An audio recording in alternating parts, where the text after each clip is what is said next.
Perkenalkan, nama saya Hairunisa dengan NPM 066. Saya akan menyampaikan materi pertemuan ketiga. Perkenalkan, nama saya Rika Amalia Dwi Astuti dengan NPM 068. Saya akan memaparkan materi pertemuan kelima. Perkenalkan, nama saya Dika Zikroapipa dengan NPM 069. Saya akan menyampaikan materi yang ke-6. Perkenalkan, nama saya Diana Valia dengan NPM 073. Saya akan memaparkan materi yang ke-4. Perkenalkan, nama saya Elis Nur Aini dengan NPM 076 ingin menyampaikan materi pertemuan pertama. Assalamualaikum warahmatullahi wabarakatuh. Nama saya Elis Nur Aini dengan NPM 076 ingin menyampaikan materi pertama tentang sistem informasi manajemen. Di sini ada konsep dasar sistem informasi manajemen. Pengertian sistem informasi manajemen ditinjau menurut 3 fase, yaitu sistem, informasi, dan manajemen. Selanjutnya ada konsep dasar sistem. Definisi sistem yaitu sekumpulan unsur atau elemen atau kegiatan atau prosedur yang saling terpadu dan bekerja sama satu sama lain. Keberadaannya membentuk sebuah fungsi untuk mencapai tujuan. Contohnya di sini ada sistem komputer seperti keyboard, CPU, monitor, mouse, printer, dan modem. Tujuannya yaitu untuk pengolahan data. Selanjutnya ada sistem tubuh seperti organ tubuh dan panca indera. Tujuannya yaitu untuk kelangsungan hidup. Selanjutnya ada sistem pabrik yaitu seperti orang, mesin, dan organ. Contoh tujuannya yaitu untuk memproduksi. Selanjutnya ada karakteristik sistem. Yang pertama ini ada komponen, yaitu sesuatu yang menjadi bagian sistem, benda, aturan, atau orang. Selanjutnya ada batas, yaitu sesuatu yang membedakan dengan sistem lainnya. Selanjutnya ada lingkungan, yaitu sesuatu yang berada di luar sistem atau mempengaruhi sistem. Selanjutnya ada masukan, yaitu sesuatu yang digunakan sebagai bahan untuk diolah lebih lanjut. Dan selanjutnya ada pengolahan, yaitu kegiatan memproses bahan masukan menjadi hasil keluaran. Selanjutnya ada keluaran, yaitu berbagai macam bentuk yang dihasilkan melalui pengolahan. Dan selanjutnya itu ada sasaran, yaitu sesuatu yang ingin dicapai dalam jangka pendek dan atau jangka panjang. Selanjutnya itu ada tujuan, yaitu penyampaian akhir yang hendak dicapai dalam waktu yang panjang. Yang terakhir ini ada umpan balik, yaitu mengukur operasional proses sistem dan mengembalikan kondisi penyimpangan menjadi standar. Nah, di sini tuh ada strukturnya. Yang pertama itu ada proses kontrolnya, lalu menuju ke proses, lalu di input, proses dan output, lalu di feedback, kembali lagi ke proses dan kontrol. Habis di output lalu masuk ke objektif dan goal. Selanjutnya di sini ada konsep dasar informasi. Definisi informasi yaitu hasil pengolahan data yang sudah menjadi bentuk yang memiliki artian tertentu. Data yaitu sekumpulan fakta yang menjadi bahan pengolahan lebih lanjut. Bentuk data itu seperti objek, kualitatif, dan kuantitatif. Contohnya itu ada informasi kependudukan seperti data, biodata penduduk seperti nama, jenis kelamin, tempat tanggal lahir, dan pekerjaan. Informasinya yaitu jumlah penduduk, penduduk miskin, dan DPT. Selanjutnya ada informasi akademik seperti biodata mahasiswa, nilai, dan aktivitas. Informasinya yaitu absen per kelas, transkrip, IP, IPK, atau ijazah. Selanjutnya ada faktor informasi. Faktor informasi yang pertama yaitu ada fungsi informasi, yaitu terdiri dari menambah pengetahuan, mengurangi ketidakpastian, mengurangi resiko kegagalan, mengurangi keanekaragaman atau varian, dan memberi standar atau aturan ukur atau batasan. Selanjutnya ada biaya informasi, seperti biaya perangkat keras, biaya analisis, perencanaan, dan pelaksanaan sistem. Selanjutnya ada biaya tempat dan lingkungan, dan biaya perubahan atau perubahan metode. Dan yang terakhir ada biaya operasi. Nilai faktor informasi selanjutnya yaitu ada nilai informasi yang terdiri dari sifat luas dan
manajemen dan dalam itu masuk ke law. Selanjutnya ada sistem informasi manajemen. Definisi menurut para ahli, di sini saya mengambil dua pengertian menurut Bodnar dan Hopwood pada tahun 1993 dari buku Accounting Information System, yaitu kumpulan perangkat keras dan perangkat lunak yang dirancang untuk mentransformasikan data dalam bentuk informasi yang berguna. Selanjutnya ada pengertian dari Mukijat, yaitu pengertian sistem informasi manajemen menurut Mukijat adalah jaringan pengolahan data dari sebuah organisasi yang diperlukan untuk memberikan data yang bersifat intern atau ekstern sebagai dasar pengembalian keputusan dalam rangka mencapai tujuan organisasi. Selanjutnya ada manfaat penerapan sistem informasi manajemen. Yang pertama yaitu untuk meningkatkan efisiensi dan produktivitas. Yang kedua itu mengoptimalkan penggunaan sumber daya. Yang ketiga meningkatkan kualitas dan pengembalian keputusan. Yang keempat memudahkan koordinasi komunikasi antar departemen. Dan yang kelima meningkatkan daya saing organisasi atau bisnis di pasar.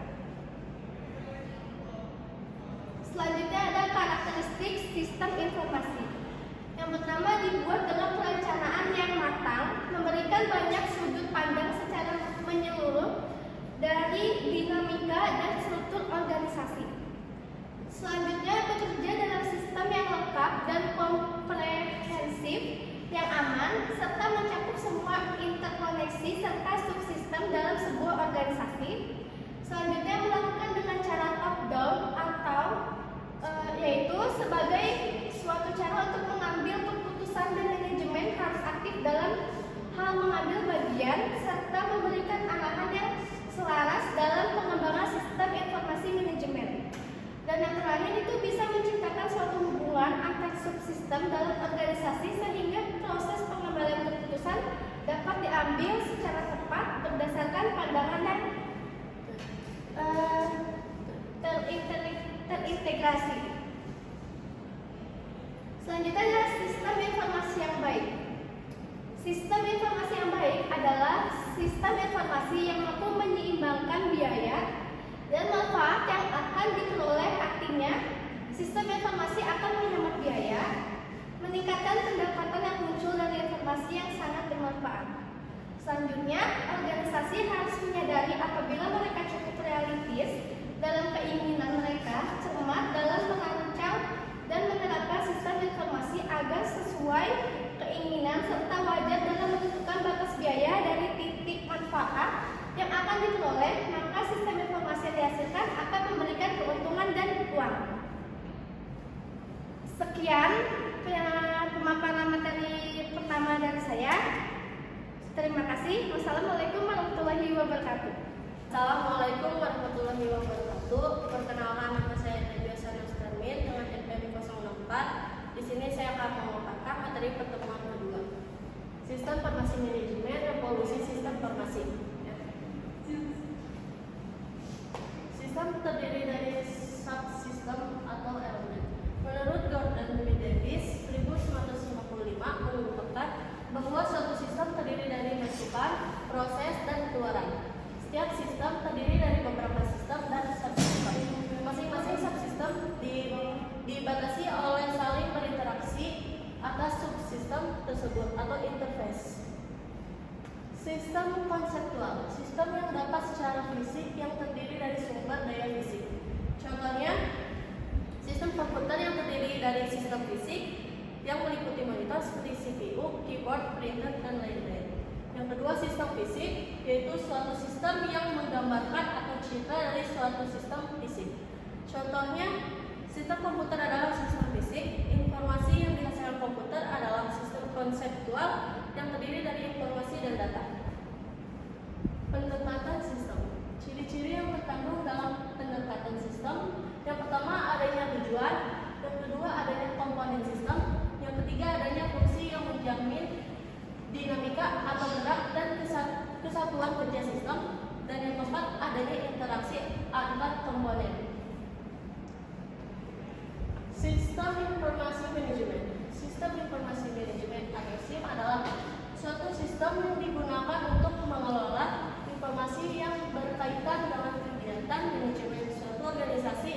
bisnis. Jadi tujuannya adalah untuk membantu manajemen dalam membuat keputusan yang tepat dan efektif. Manfaat sistem informasi manajemen. Manfaat dari penerapan sistem informasi manajemen antara lain meningkatkan efisiensi dan produktivitas. Kedua, mengoptimalkan penggunaan sumber daya. Ketiga, meningkatkan kualitas pengambilan keputusan. Keempat, memudahkan koordinasi dan komunikasi antar departemen. Dan yang kelima, meningkatkan daya asing organisasi atau bisnis di pasar. Contoh manajemen informasi sistem. Yang pertama, sistem informasi manajemen keuangan, sistem informasi manajemen sumber daya manusia, sistem informasi manajemen produksi, sistem informasi manajemen pemasaran, sistem informasi manajemen pelanggan, dan sistem informasi manajemen logistik. Fungsi sistem informasi yang pertama, mengumpulkan dan menyimpan data dari semua aktivitas dan transaksi perusahaan, memproses data menjadi informasi yang berguna pihak manajemen data-data yang ke dalam kelompok yang sudah ditetapkan oleh perusahaan, mengendalikan kontrol data yang cukup sehingga aset dari suatu organisasi atau perusahaan terjaga, menghasilkan informasi yang menyediakan informasi yang cukup bagi pihak manajemen untuk melakukan perencanaan, pengeksekusi perencanaan dan penguatan aktivitas. Sistem informasi dalam proses manajemen berkaitan dengan pemanfaatan sistem informasi dalam perusahaan. Keunggulan kompetitif mengacu pada penggunaan sistem informasi untuk meningkatkan kualitas informasi, kontrol kinerja, dan peningkatan layanan untuk memenangkan pasar. Perencanaan masalah informasi dalam banyak bentuk. Sistem informasi manajemen dalam pemecahan masalah dalam dua dasar. Yang pertama, sumber daya informasi organisasi. Sistem informasi manajemen adalah suatu cara organisasi untuk menyediakan informasi dalam jangka pemecahan masalah. Sistem tersebut suatu komitmen format dalam para eksekutif untuk menyediakan komputer sebagai alat bantu bagi manajer untuk memecahkan masalah. Yang kedua, identifikasi dan pemahaman masalah. Ide utama di balik sistem informasi manajemen adalah menjaga agar pasokan informasi mengalir terus ke manajer. Cukup sekian. Terima kasih. Perkenalkan, nama saya Harunisa dengan NPM 066. Jadi di sini saya akan memaparkan materi pada pertemuan ketiga, yaitu tentang informasi. Menurut definisi RM Code dan Gordon B. Davis, informasi adalah data yang diolah menjadi bentuk yang memiliki arti bagi si penerima dan bermanfaat bagi pengambilan keputusan saat ini ataupun mendatang. Baik, selanjutnya yaitu sistem informasi. Adalah suatu sistem di dalam suatu organisasi yang mempertemukan kebutuhan pengelolaan transaksi harian, mendukung operasi, bersifat manajerial dan kegiatan strategi dari suatu organisasi, dan menyediakan pihak luar tertentu dengan laporan-laporan yang diperlukan. Selanjutnya yaitu konsep dasar. Raymond Nicola menyatakan informasi adalah data yang diolah menjadi bentuk yang memiliki arti bagi si penerima dan bermanfaat bagi pengambilan keputusan saat ini ataupun mendatang. Baik, selanjutnya di sini ada jenis dan ciri-ciri informasi. Jenis-jenis informasi yang pertama itu ada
Baik, yang selanjutnya yaitu pengelola sistem informasi. Yang pertama itu top management, yang kedua middle management, yang ketiga low management, dan yang keempat itu operator. Tujuan SIM, yang pertama itu mendukung proses demokrasi bisnis, yang kedua mendukung pengambilan keputusan para pegawai dan manajernya, yang ketiga itu mendukung berbagai strategi untuk keunggulan kompetitif. Perkenalkan, nama saya Zianovalia dengan NPM 073. Di sini saya akan memaparkan materi keempat, yaitu fungsi atau penggunaan sistem informasi manajemen. Kegunaan atau fungsi sistem informasi manajemen adalah supaya organisasi memiliki informasi yang bermanfaat dalam membuat keputusan manajemen, baik yang menyangkut keputusan-keputusan rutin ataupun keputusan-keputusan yang strategis. Sehingga SIM adalah suatu sistem yang menyediakan kepada pengelola organisasi data maupun informasi yang berkaitan dengan pelaksanaan tugas-tugas organisasi. Lalu di sini ada beberapa kegunaan fungsi atau sistem informasi, antara lain adalah sebagai berikut. Yang pertama, meningkatkan aksesibilitas data yang tersaji secara tepat waktu dan akurat bagi para pemakai, tanpa mengharuskan adanya perantara sistem informasi. Yang kedua, menjamin tersedianya kualitas dan keterampilan dalam memanfaatkan sistem informasi secara kritis. Lalu yang ketiga, mengembangkan proses perencanaan yang efektif. Yang keempat, mengidentifikasi kebutuhan akan keterampilan pendukung sistem informasi. Yang kelima, menetapkan investasi yang akan diarahkan pada sistem informasi.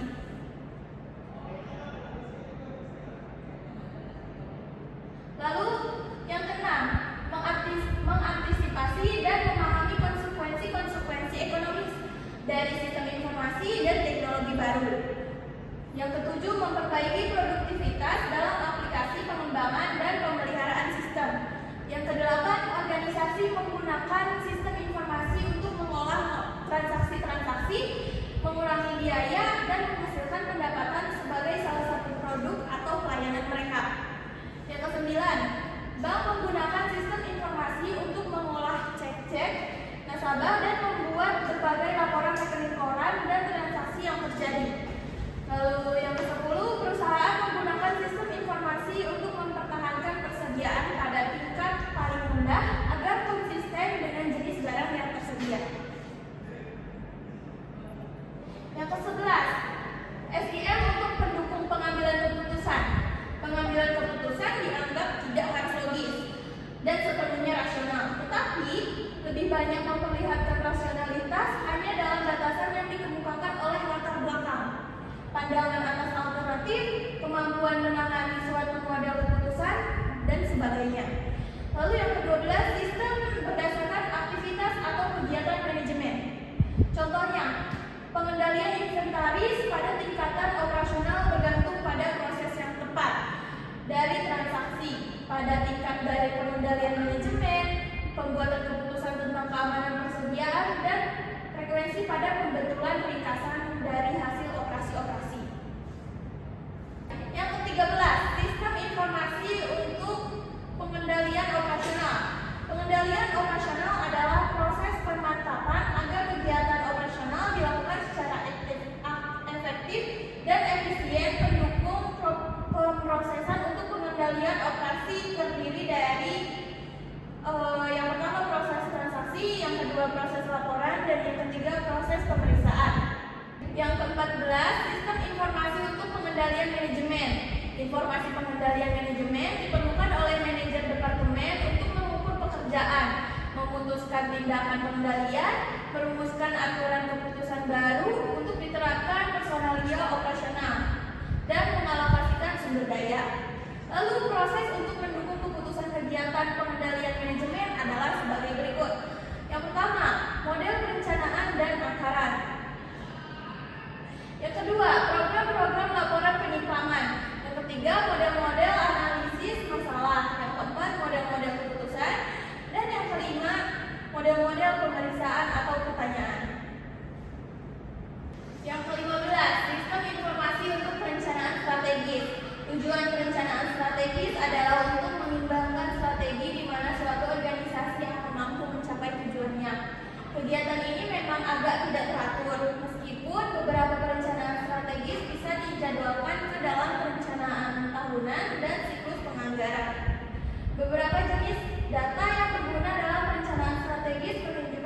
data. Yang A, prospek ekonomi bagi bidang kegiatan perusahaan dewasa ini. Lalu yang B, lingkungan politik dewasa ini dan perkiraan masa mendatang. Lalu yang C, kemampuan dan prestasi organisasi. Yang D, proyeksi kemampuan dan prestasi masa mendatang. Yang E, prospek bagi industri di daerah lain. Yang F, kemampuan saingan dan saham pasar mereka. Yang G, peluang bagi karya usaha baru. Yang H, alternatif strategi. Yang I, proyeksi kebutuhan sumber daya bagi beberapa strategi. Lalu yang terakhir itu yang ke-16, sistem informasi berdasarkan fungsi organisasi. Sistem informasi manajemen dapat dianggap sebagai suatu federasi subsistem yang didasarkan atas fungsi yang dilaksanakan dalam suatu organisasi. Masing-masing subsistem membutuhkan aplikasi-aplikasi untuk membentuk semua proses informasi yang berhubungan dengan fungsinya. Walaupun akan menyangkut database, model base, dan beberapa program komputer yang biasa untuk setiap subsistem fungsional. Dalam masing-masing subsistem fungsional terdapat aplikasi untuk proses transaksi, pengendalian operasional, pengendalian manajemen, dan juga perencanaan strategis. Cukup sekian pemaparan materi dari saya. Terima kasih. Perkenalkan, nama saya Rika Amelia Dwi Astuti dengan NPM 068. Di sini saya akan memaparkan materi pada pertemuan kelima, yaitu sistem informasi manajemen dan peranannya dalam operasional perusahaan dengan dosen pengampu Bapak Ramlan STMM. Sistem informasi. Menurut O'Brien dan Arakas pada tahun 2009, sistem adalah satu kesatuan komponen yang saling terhubung dengan batasan yang jelas, bekerja bersama-sama untuk mencapai seperangkat tujuan. Menurut Sutono, pada tahun 2007, sistem informasi mengandung 3 aktivitas dasar di dalamnya, yaitu aktivitas masukan atau input, pemrosesan atau processing, dan pengeluaran atau output. 3 aktivitas dasar ini menghasilkan informasi yang dibutuhkan organisasi untuk pengambilan keputusan, pengendalian operasi, analisis permasalahan, dan menciptakan produk atau jasa baru. Masukan berperan di dalam pengumpulan bahan mentah atau raw data, baik yang diperoleh dari dalam maupun dari lingkungan sekitar organisasi. Pemrosesan berperan untuk mengkonversi bahan mentah menjadi bentuk yang lebih memiliki arti, sedangkan pengeluaran dimaksudkan untuk mentransfer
yang memberikan fasilitas untuk meningkatkan komunikasi dan produktivitas para manajer dan staf kantor melalui penggunaan peralatan elektronik. Menurut Sutono, pada tahun 2007, belakangan timbul konsep baru yang dikenal dengan nama Artificial Intelligence atau AI. Sebuah konsep dengan ide bahwa komputer bisa diprogram untuk melakukan proses logik menyerupai otak manusia. Suatu jenis dari AI yang banyak mendapat perhatian adalah Expert System atau ES, yaitu suatu aplikasi yang punya fungsi sebagai spesialis dalam area tertentu. Semua konsep di atas, baik PDA, SMOE, DSS, EIS maupun AI merupakan aplikasi pemroses informasi dengan menggunakan komputer bertujuan menyediakan informasi untuk pemecahan masalah dan pengambilan keputusan. Pemanfaatan sistem informasi manajemen dalam bisnis dan industri, internet dan teknologi lainnya yang terhubung serta aplikasi-aplikasinya telah mengubah cara operasi bisnis dengan cara orang bekerja bagaimana sistem informasi mendukung proses bisnis, pengambilan keputusan, dan keuntungan kompetitif. Sehingga saat ini banyak bisnis yang menggunakan teknologi internet untuk menggunakan website yang mungkin mereka dapat menjalankan proses bisnisnya dan membuat aplikasi e-bisnis yang inovatif. Menurut O'Brien dan Marcus pada tahun 2009, e-bisnis didefinisikan sebagai penggunaan teknologi internet untuk bekerja dan menguasai proses bisnis, e-commerce dan enterprise collaboration antara sebuah perusahaan dengan konsumennya, supplier, dan stakeholder bisnis lainnya. Hakikat dari e-bisnis dapat digeneralisasikan sebagai sebuah pertukaran nilai secara online. Semua pertukaran online, informasi, uang, sumber daya, jasa, dan kombinasi dari semuanya berada di payung e-bisnis. Peran sistem informasi manajemen dalam sebuah perusahaan, yaitu sistem informasi memiliki peran yang sangat penting dalam sebuah organisasi. Sistem informasi memiliki peran dengan menunjang kegiatan bisnis operasional, menunjang manajemen dalam pengambilan keputusan, dan menunjang keunggulan strategi kompetitif organisasi. Peranan teknologi informasi bagi perusahaan KFC. Proses bisnis yang digunakan dalam mengimplementasikan teknologi pada perusahaan KFC yaitu replikasi. Replikasi adalah suatu teknik untuk melakukan copy dan pendistribusian data dan objek-objek database dari suatu database ke database lain dan melaksanakan sinkronisasi antara database sehingga konsistensi data dapat terjamin. Dengan menggunakan teknik replikasi ini, data dapat didistribusikan ke lokasi yang berbeda melalui koneksi jaringan lokal maupun internet. Replikasi juga memungkinkan untuk mendukung kinerja aplikasi, penyebaran data fisik sesuai dengan kegunaannya, seperti pemrosesan transaksi online dan DSS atau pemrosesan data database terdistribusi melalui beberapa server. KFC juga dalam penerapan operasional transaksinya atau transactional replication, maka di antara KFC pusat dan KFC di tiap cabang dapat saling mengirimkan data untuk senantiasa menjaga ketersediaan data yang terbaru. Penggunaan teknologi informasi di suatu perusahaan sangat vital dan memberikan kontribusi positif bagi pengembangan dan kelangsungan perusahaan baik untuk efisiensi, efektivitas, dan produktivitas perusahaan. Peran teknologi informasi bagi sebuah perusahaan dapat kita lihat dengan menggunakan kategori yang diperkenalkan oleh J.R. Perry. Ada 5 peranan mendasar teknologi informasi di sebuah perusahaan, yaitu yang pertama, fungsi operasional, yaitu membantu menyederhanakan struktur organisasi dengan mengambil alih beberapa fungsi, membuat manajemen teknologi informasi menjadi agen pendukung infrastruktur perusahaan. Yang kedua, fungsi monitoring dan kontrol, yang ini menjadi bagian tak terpisahkan dari aktivitas manajerial. Dengan adanya teknologi informasi memerlukan hubungan yang efektif antara unit terkait untuk interaksi yang baik. Yang ketiga, planning and execution, yaitu meningkatkan peran strategis teknologi informasi sebagai penunjang rencana bisnis dan sebuah bagi pemimpin perusahaan dalam mengambil keputusan penting. Yang keempat, ada fungsi communicative, yaitu menjadi infrastruktur penting untuk berkomunikasi, berkolaborasi, dan berinteraksi di era organisasi modern. Yang kelima, fungsi interorganisasional mendorong kolaborasi dan kemitraan dengan perusahaan lain, mempengaruhi desain struktur organisasi terkait dengan teknologi informasi dan sistem informasi perusahaan. Sekian pemaparan materi dari saya. Terima kasih. Perkenalkan, nama saya Dika Zikro Afifa dengan NPM 069. Di sini saya akan menyampaikan materi yang ke-6. Sistem Informasi Manajemen. Materi yang ke-6 adalah kesuksesan dan kegagalan penerapan sistem informasi. Yang pertama adalah aplikasi sistem informasi dalam perusahaan akan berhasil jika sistem dan lingkungannya mendukung aplikasi tersebut. Yang kedua adalah jangan pernah memaksa suatu organisasi menerapkan sistem informasi jika sistem di suatu organisasi tidak mendukung, karena hasilnya pasti adalah sebuah kegagalan. Selanjutnya adalah kegagalan penerapan teknologi dan sistem informasi disebabkan oleh karena yang pertama tidak ada kemauan untuk mendayagunakan informasi dan memanfaatkan teknologi. Yang kedua ada desain siswa yang kurang memenuhi harapan. Yang ketiga ada data yang dihasilkan kurang akurat dan tidak lengkap. Slide selanjutnya ada masalah pokok spesifik sistem informasi non teknikal.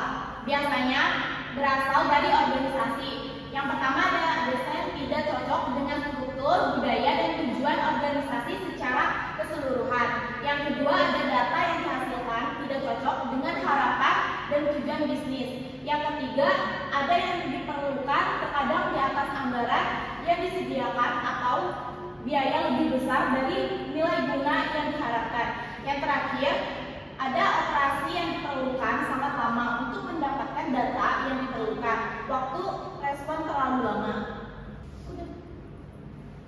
Slide selanjutnya ada mengukur kesuksesan sistem. Yang pertama ada kepuasan para pelanggan terhadap sistem atau satisfaction with the system atau consumer polling satisfaction. Yang kedua, tujuan yang dicapai oleh sistem tersebut di taman variabel peningkatan kinerja perusahaan.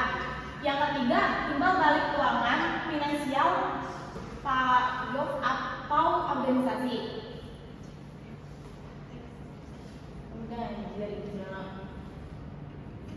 Selanjutnya, penyebab kesuksesan kegagalan penerapan sistem informasi. Yang pertama, gagal karena adanya benturan di antara lingkungan atau keadaan internal.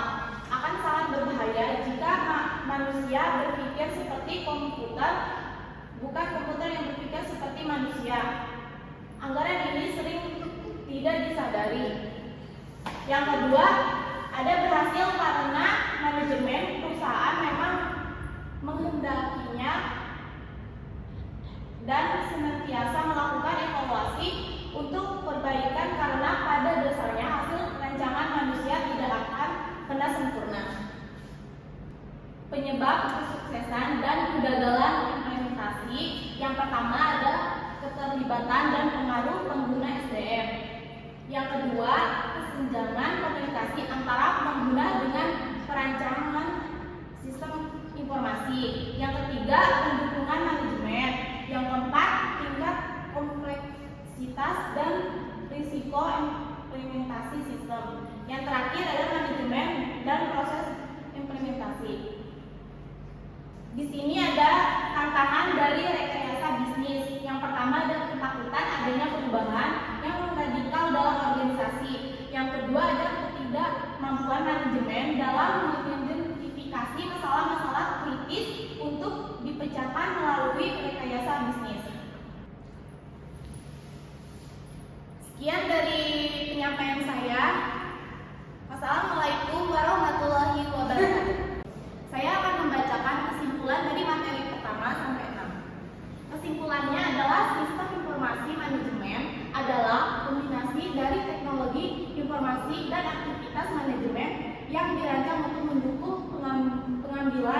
keputusan, pengendalian, dan operasi dalam suatu organisasi. Tujuannya adalah untuk memastikan informasi yang tepat pada waktu yang tepat kepada individu yang tepat dalam organisasi. Sistem informasi manajemen memainkan peran penting dalam meningkatkan efisiensi, produktivitas, dan kinerja organisasi melalui integrasi data, analisis, dan pelaporan yang akurat. Sekian pemaparan materi dari kelompok kami. Mohon maaf jika ada kekurangan. Terima kasih. Wassalam.